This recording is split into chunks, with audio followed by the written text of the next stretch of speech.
로마서 13장 1절에서 7절. 자, 찾으셨으면 우리 교독하시겠습니다. 각 사람은 위에 있는 권세들에게 복종하라. 권세는 하나님으로부터 나지 않음이 없나니 모든 권세는 다 하나님께서 정하신 바라. 그러므로 권세를 거스르는 자는 하나님의 명을 거스름이니 거스르는 자들은 심판을 자취하리라. 다스리는 자들은 선한 일에 대하여 두려움이 되지 않고 악한 일에 대하여 되나니 내가 권세를 두려워하지 아니하려느냐. 선을 행하라. 그리하면 그에게 칭찬을 받으리라. 내게 선을 베푸는 자니라. 그러나 내가 악을 행하거든 두려워하라. 그가 공연히 칼을 가지지 아니하였으니 곧 하나님의 사역자가 되어 악을 행하는 자에게 진노하심을 보응하는 자니라. 그러므로 복종하지 아니할 수 없으니 진노 때문에 할 것이 아니라 양심을 따라 할 것이라. 너희가 조세를 바치는 것도 이로써 말미암아 그들이 하나님의 일꾼이 되어 바로 이 일에 항상 힘쓰는. 함께 읽겠습니다. 모든 자에게 줄 것을 주되 조세를 받을 자에게 조세를 바치고 관세를 받을 자에게 관세를 바치고 두려워할 자를 두려워하며 존경할 자를 존경하라. 아멘. 예. 선으로 악을 이기다라는 제목으로 다시 한번 말씀을 나누겠습니다. 우리는 지금 선으로 악을 이기다라는 제목으로 5번째 말씀을 이어오고 있는데요. 우리는 하나님을 믿지 않는 세상과 또 세상 권세들에 대하여서 우리가 어떤 태도를 취해야 되느냐, 이런 말씀을 드렸습니다. 그래서 12장의 말씀과 더불어 13장을 이어서 말씀드렸죠. 그래서 오히려 세상을 향하여서 어떠라고요? 축복하라 라고 말씀하셨습니다. 축복하라. 그리고 저주하지 말라.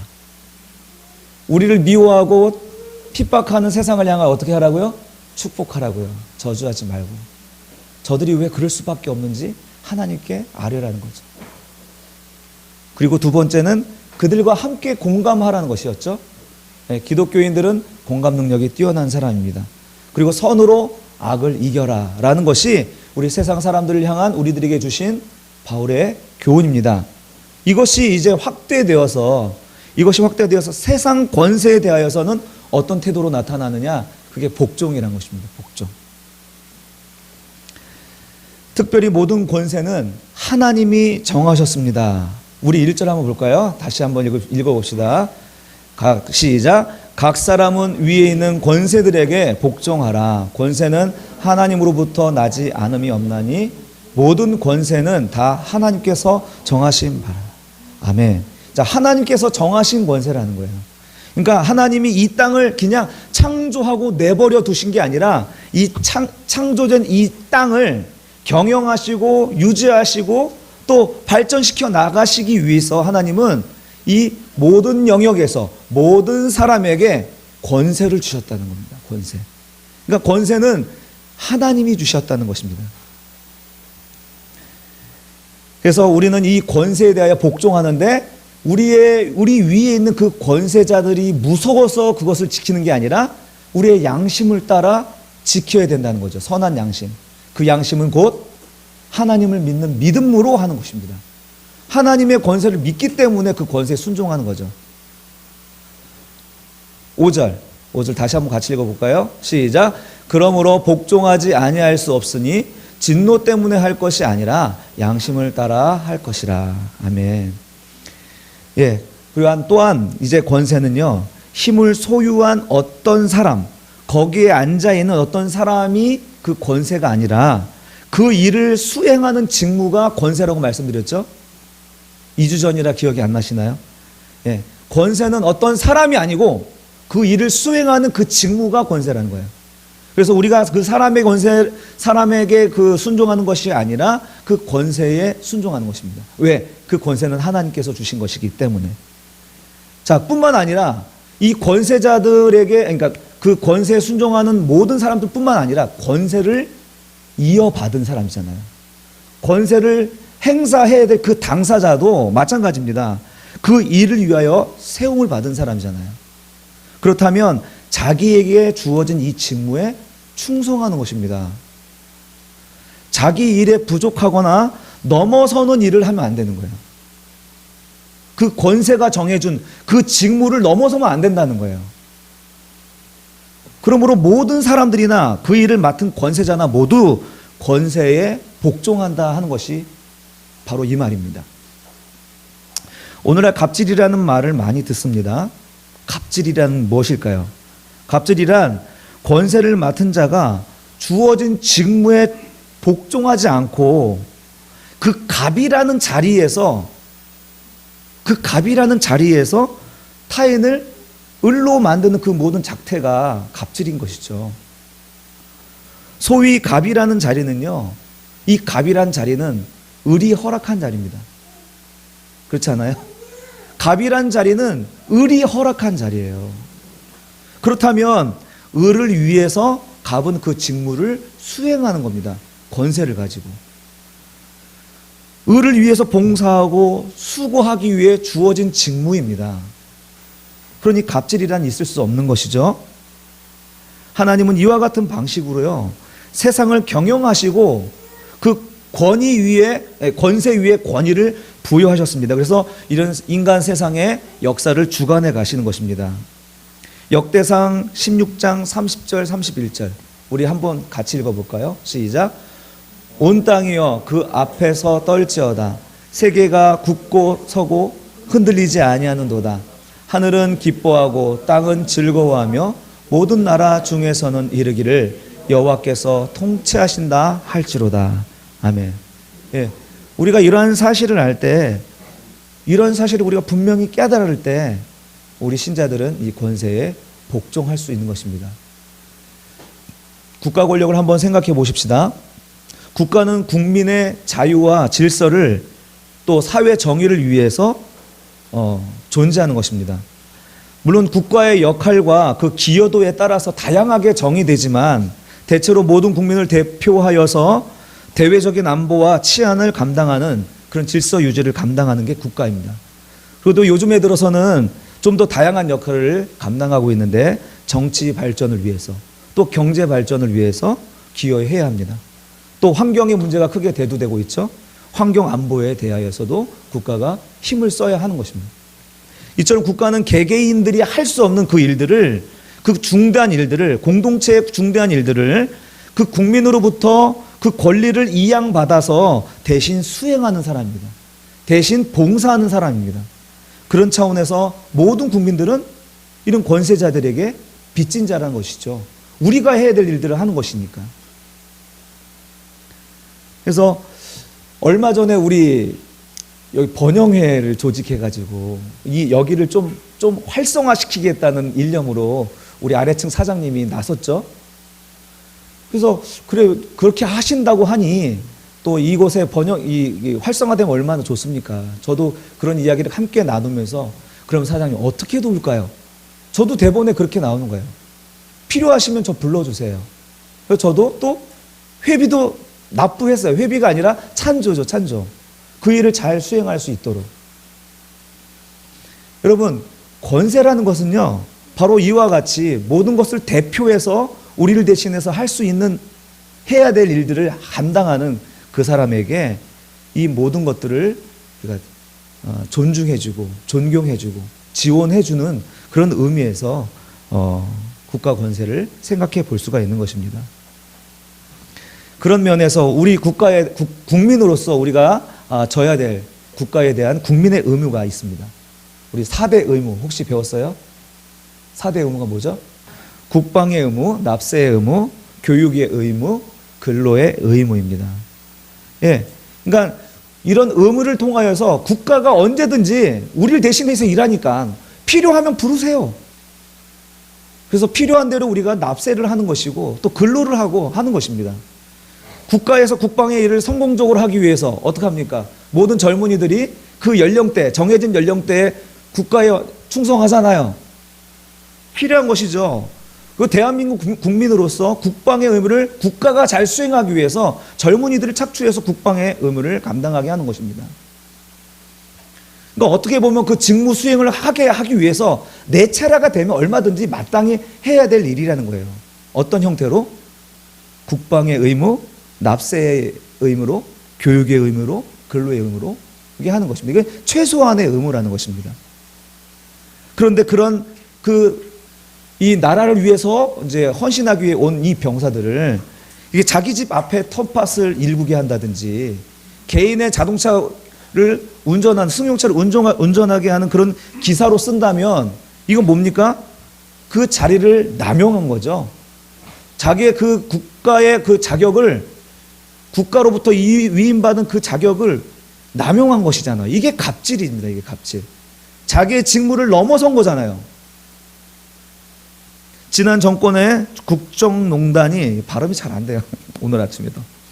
지난 정권의 국정농단이 그것입니다.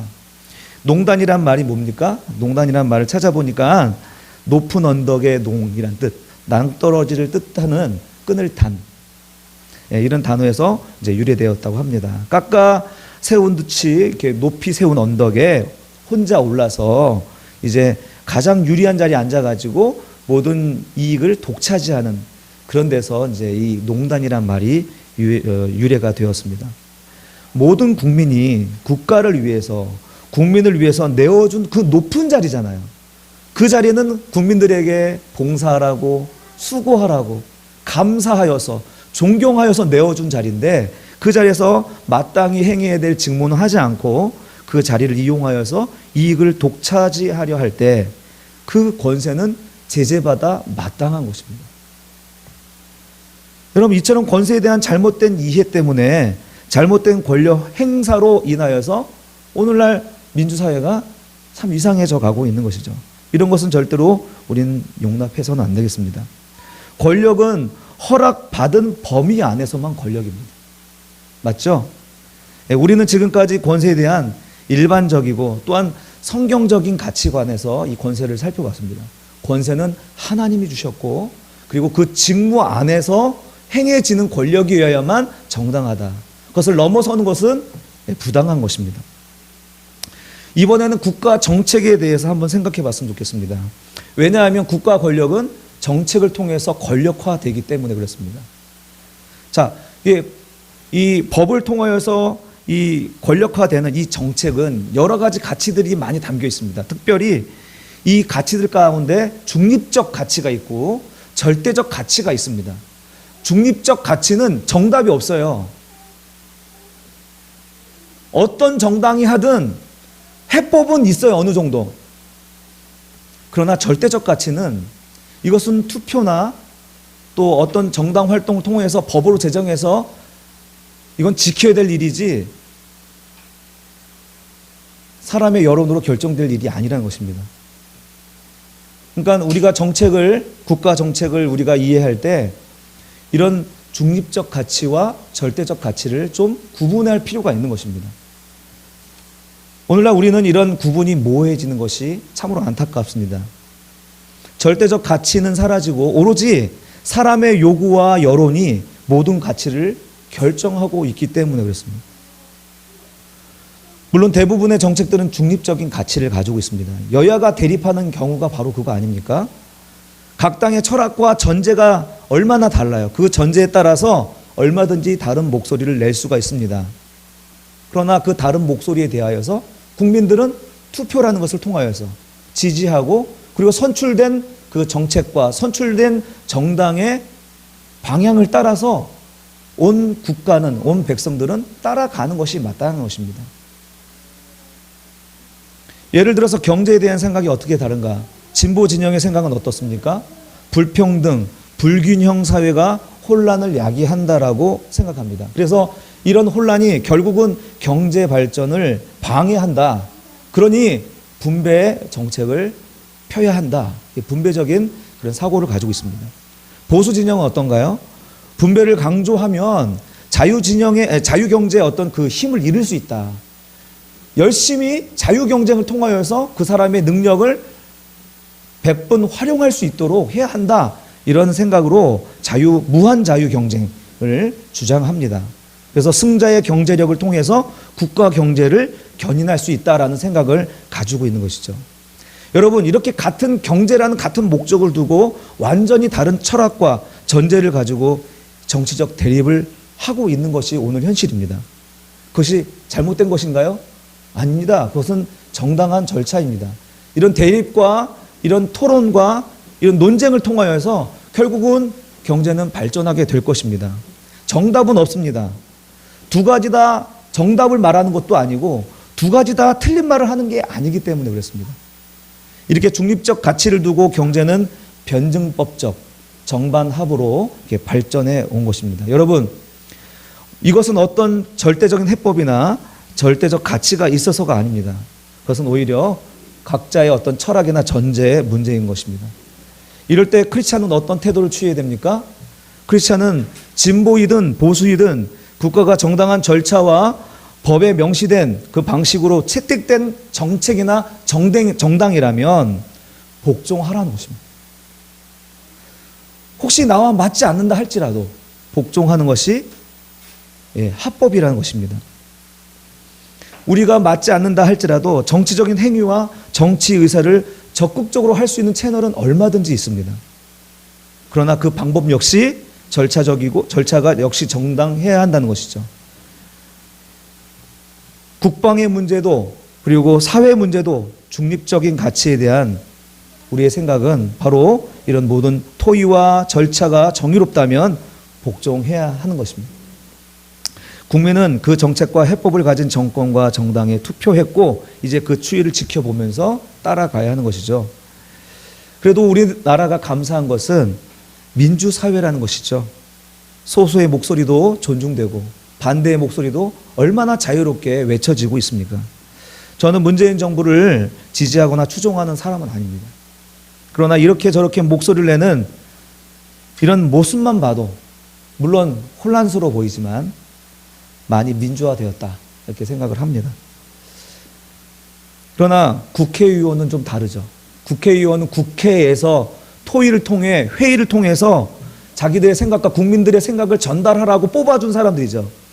이 사람들이 장외로 나가는 것은 합당하지가 않습니다. 밖에 나가서 투쟁한다는 것은 말이 안 됩니다. 그들이 투쟁해야 될 장소는 국회예요. 국회. 국회에서 자기들의 의사와 또 국민들의 의사를 잘 전달하는 것이 그들의 의무입니다. 그러나 아무런 대안도 없고 명분도 없이 밖에 나가서 무조건 반대하면 한다 하는 것은 그 직무를 넘어선 것입니다. 그것은 자기 직무를 넘어서는 것. 이거 역시 갑질에 해당될 수 있습니다. 여러분, 이런 가치 중립적인 것에 대해서는 우리의 투표와 민의에 따라서 우리는 결정되는 대로 우리는 순종하고 복종하는 것이 맞습니다. 크리스찬으로서. 그렇다면 이제 남은 건 뭡니까? 절대적인 가치에 대한 우리 신자들의 태도입니다. 우리 절대적인 가치가 뭐가 있습니까? 우리 생명윤리와 같은 거 아닌가요? 생명윤리와 같은 것이 바로 절대적인 가치잖아요. 그것은 우리가 뭐 돈으로 사거나 토의할 수 있는 것이 아닙니다. 낙태나 동성애와 같은 이야기들, 이제는 이것이 하나의 어떤 생명윤리로 받아들여지는 것이 아니라 정치 이슈가 되어버렸어요. 이것을 어떻게 이야기하느냐에 따라서 저 사람은 좌파, 우파로 나누는 이상한 시대가 되었습니다. 이런 문제들을 우리는 어떻게 봐야 합니까? 신자들은. 여러분, 이것은 중립적 가치입니까? 여러분? 중립적 가치라고 생각하십니까? 여러분들이 신자이라면 저는 분명히 이것은 절대적 가치라 생각한다고 믿습니다. 생명윤리는 투표로 가부를 물을 어떤 것이 아닙니다. 생명윤리는 현실 세계의 상황과 개인의 삶의 질에 따라서 선택하거나 포기할 것이 아니라는 것입니다. 생명윤리는 그 자체로 존귀하고 존엄한 가치입니다. 다른 그 무엇으로도 제거할 수 없는 독립적인 것입니다. 이것은 여론에 의해서 존폐될 결정이 아니라는 것입니다. 사랑하는 성도 여러분, 우리는 예수 그리스도의 제자이고 하나님의 백성입니다. 하나님 나라의 가치로 사는 자들입니다. 우리가 세상의 권세에 어떠한 방식으로든 복종하는 것이 옳지만, 예를 들어서 복음을 전하려고 하는 우리들이 복음을 전하지 못하도 입에 재갈을 물린다고 한다면 복종해야겠습니까? 복종할 수가 없는 것이죠. 그런 거에 대해서 우리는 성경에서 하나님이 하라 하지 말라 하신 그런 말씀에 귀를 기울이고 그 말씀을 통하여서 세상의 권세와 세상 나라들의 그 정책들을 걸러낼 수 있어야 되는 것입니다. 그냥 어떤 진영에 속해서 말하는 게 아니라 그 말씀을 통하여서 걸러낼 수 있는 능력이 있어야 돼요. 한국 사회의 낙태율이 매년 꾸준히 줄고 있습니다. 여전히 OECD 최고 수준이긴 하지만 그래도 줄어들고 있습니다. 원나잇 스탠드라는 말 들어보셨나요? 자유분방한 성문화를 상징하는 단어입니다. 이렇게 하룻밤에 불장난으로 덜컥 아이가 생겨버리는 거예요. 우리는 어떤 조치를 취할까요? 여러분이라면 어떤 조치를 취하시겠습니까? 수년 전 미국 아이다호의 한 산부인과에서 한 아이가 태어납니다. 엄마는 17세 제니 레이크라는 소녀입니다. 아마도 철없는 사랑놀이, 불놀이에 아이까지 임신하게 된 것 같습니다. 그런데 불행하게도 그 소녀는 뇌종양 진단을 받습니다. 항암 치료를 받아야 돼요. 그런데 이 소녀는 그 항암 치료를 거부합니다. 거부하고 마침내 건강한 아이를 출산합니다. 그리고 출산 후에 12일 만에 이제 사망하게 돼요. 그 아이가 마지막으로 한 말이 이제 아이는 안전할 것입니다 라고 얘기를 합니다.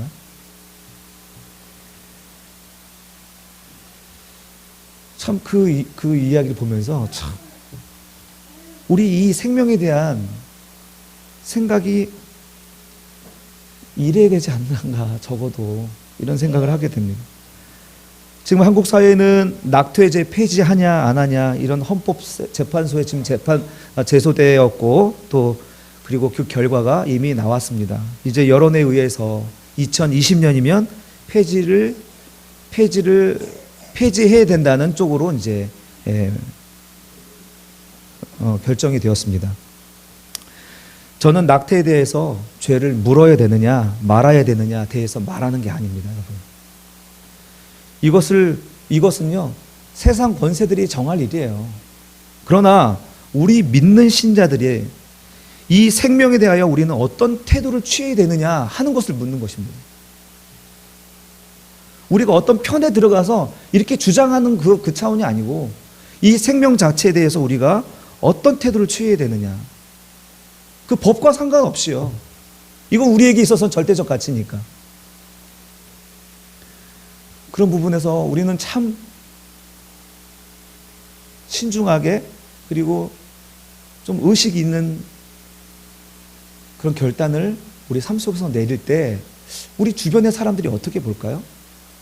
세상은 우리를 어떻게 볼까요? 동성애 문제도 마찬가지입니다. 성경에서 동성애를 어떻게 보고 있습니까? 하나님이 인류에게 주신 최초의 인권법이 있습니다. 인권법.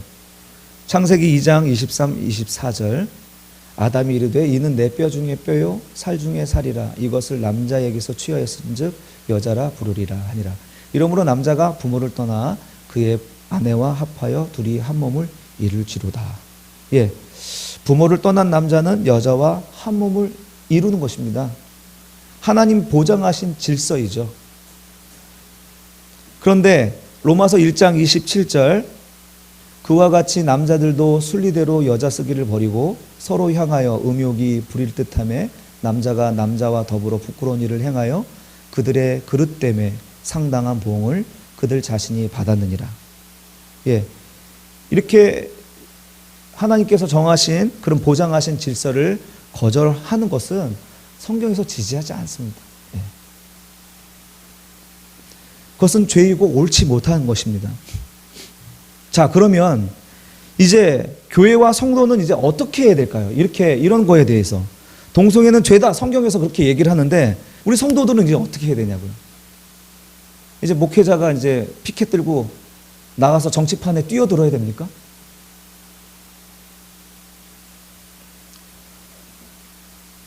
저는 목회자가 정치에 뛰어드는 것을 자기 직무를 넘어서는 일이라고 생각합니다. 갑질이 뭐였다고요? 아까 말씀드릴 때 자기 직무를 넘어서는 거예요. 목회자가 정치판에 뛰어든 것은 자기 직무를 넘어서는 것입니다. 목회자는 세상을 향해 너는 왜 이렇게 더럽냐? 너는 왜 이렇게 정의가 없냐? 왜 너희는 이렇게 빛이 아니냐? 라고 떠드는 자가 아닙니다.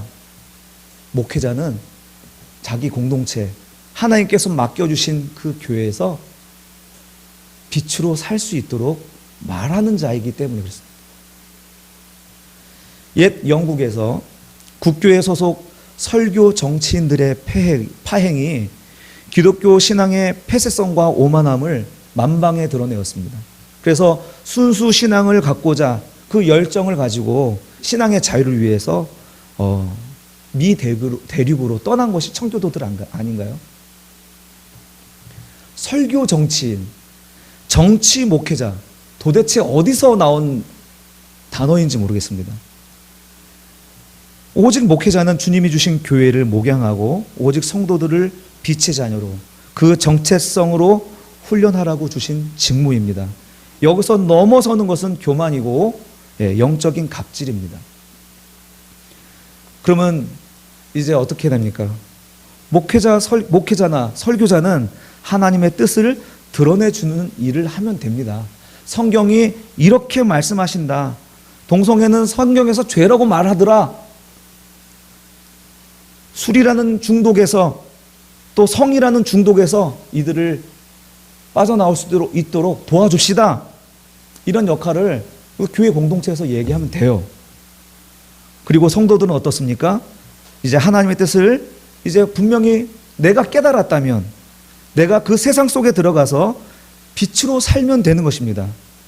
우리는 적극적으로 하나님의 나라의 가치를 가지고 여러분들이 살아내시면 되는 것이죠. 여러분이 사회 변혁을 해나가는데 적극적으로 사용하시면 됩니다. 여러분이 각 정당에 들어가셔서 거기서 우리 절대적인 가치를 이야기하셨으면 좋겠어요. 그러기 위해서 여러분들이 신자로 부름받은 게 아니겠습니까? 가치 혼란의 세상 속에서 절대적인 가치를 위하여 여러분들은 부름받은 분들이라 믿습니다. 그러나 여러분들이 세상의 이 가치 혼란 속에서 가치 혼란스러워서 헤매지 마시고 하나님 말씀의 그 바른 방향을 캐치하여서 여러분이 바른 정당에 서 있든 한나라당에 서 있든 민주당에 서 있든 내 안에서 가지고 있는 그 절대적인 가치를 이야기하셨으면 좋겠습니다. 그 정치적인 이슈를 우리가 전달하는 게 아니라 이 절대적인 하나님의 나라의 가치를 그곳에서 이야기할 수 있었으면 좋겠다는 말입니다. 저는 할 수만 있다면 여러분들 가운데 태극기 부대를 지지하는 자도 이 성도 가운데 있기를 바랍니다. 할 수만 있다면 여러분들 가운데 촛불혁명을 지지하는 성도들도 이 가운데 있기를 바랍니다. 하나님의 말씀과 하나님의 뜻을 가지고 각 진영에서 하나님의 나라를 가치를 주장하는 그런 목소리로 사시는 분들이 많았으면 좋겠습니다. 하나님의 나라의 가치는 좌파도 우파도 아닙니다. 하나님은 좌파도 아니고 우파도 아닙니다. 온 교회 목사와 성도들이 좌우파로 나누어졌습니다. 정치 사상으로 교회를 편가르게 하고 있습니다. 그것이 교회를 찢는 일이 아닙니까? 이것은 이 시대의 한국교회 안으로 파고든 마귀적인 생각이라고 저는 믿습니다. 여러분, 저는 좌파일까요? 우파일까요? 저는 교회 안에 있습니다. 저 목사가 좌파냐 우파냐 저울질하면서 이 공동체 안에 들어갈 것이냐 말 것이냐를 저울질하는 이런 시대에 우리는 좌도 우도 아닌 교회 안에 그리스도 안에 속한 여러분들이 되셨으면 좋겠습니다.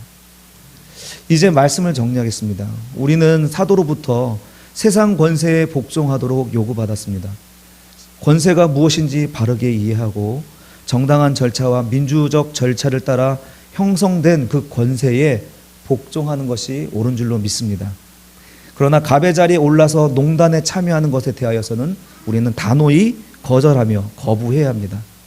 그리고 정부 정책에 대하여서 먼저 중립적 가치인지 절대적 가치인지를 우리가 먼저 살피고 중립적 가치에 대한 것은 우리는 마땅히 권세에 복종해야 합니다.